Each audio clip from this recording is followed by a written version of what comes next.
ولذلك النبي عليه الصلاة والسلام يجي يحذر الوالي الأعلى، يقول لا يشم ريح الجنة من ولى أحدا عملا وفي الناس خير منه. دي في توزيع الايه؟ الولاية العامة. اللي يولي واحد عمل وفي الناس من هو خير منه لا يشم رائحة الجنة. ليه؟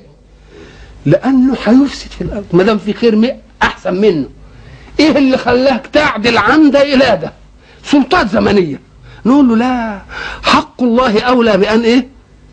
بأن يتبع، واعطي لكل واحد الولاية اللي ينفع فيها، ثم اجعل أنت من نفسك عينا ترقب كل واحد على ولايته، يحسن فيها أو لا إيه؟ أو لا يحسن. حين يوجد ذلك يبقى لا يوجد فساد في الأرض، وحين لا يوجد فساد في الأرض وينضم إليها الأشياء اللي هي متقدمة يوجد صلاح الكون وصلاح الأرض وصلاح الإنسان معا.